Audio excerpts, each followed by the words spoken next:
تبارك الذي نزل الفرقان على عبده ليكون للعالمين نذيرا. اس لیے میرے عزیزو ہماری بھی یہ ذمہ داری ہے، حضور پاک علیہ الصلوۃ والسلام یہ پیغام یہ میسج امت کو دینا چاہ رہے ہیں اور یہ بتلانا چاہتے ہیں کہ اگر تمہارے ذریعے سے، تمہارے بھی عمل سے، تمہارے بھی کردار سے، تمہارے بھی کیریکٹر سے، تمہارے بھی اخلاق سے اگر کوئی بھی شخص خواہ وہ بوڑھا ہو، خواہ وہ جوان بدگمان ہو رہا ہے یا بدگمانی کی شکار ہے تو اسے جا کر باخبر کرنا تمہاری ذمہ داری ہے، ورنہ وہ تو خود گناہ کا مستحق ہے، تم بھی گناہ کے مستحق ہو جاؤ گے. کیونکہ حضرت ابو ہریرہ رضی اللہ تعالی عنہ کی روایت ہے کہ نبی پاک علیہ السلام نے فرمایا کہ حسد سے بچو، کیونکہ حسد نیکیوں کو اس طرح کھا جاتی ہے جس طرح لکڑی، جس طرح آگ لکڑی کو کھا جاتی ہے. اور اسی طرح یہ بھی فرمایا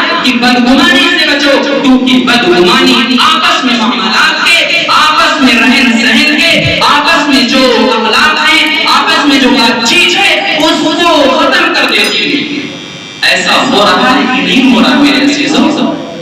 آپ خود غور کریں اور توجہ کریں، یقیناً ایسا ہو رہا ہے، یقیناً ہو رہا ہے. تو ایک طالب علم ہونے کے ناطے، ایک ادنا سا خادم ہونے کے ناطے میری یہ ذمہ داری بنتی ہے میرے عزیزوں کہ ہم ہر ایک انسان اپنا جائزہ لے، اپنا محاسبہ کرے، اپنے اندر غور فکر کرے اور سوچے کیا ہمارے اندر یہ بیماری پائی جاتی ہے. اگر نہیں پائی جاتی الحمدللہ الحمدللہ اللہ کا شکر ادا کرے، اللہ کی حمد و ثنا کرے، 2 رکعت نوافل پڑھے.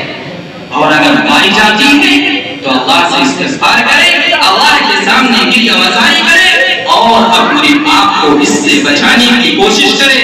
میرے عزیزوں باتیں بہت زیادہ ہیں، اس لیے ضرورت اس بات کی ہے کہ ہم اسلام پر پورے طریقے پر اپنی زندگی گزارنے کی کوشش کریں اور نبی پاک علیہ السلام کے ارشادات کے مطابق اپنی زندگی گزارنے کی کوشش کریں. شاعر کہتا ہے اپنے من میں ڈوب کر پا جا سواد زندگی، اپنے من میں ڈوب کر پا جا سواد زندگی. تو اگر میرا نہیں بنتا، تو اگر میرا نہیں بنتا ہے تو نہ بن، کم سے کم اپنا تو نہ ہو جا. شاعر کہتا ہے اللہ رب العزت مجھے بھی اور آپ سب کو بھی عمل کرنے کی توفیق عطا فرمائے. آمین.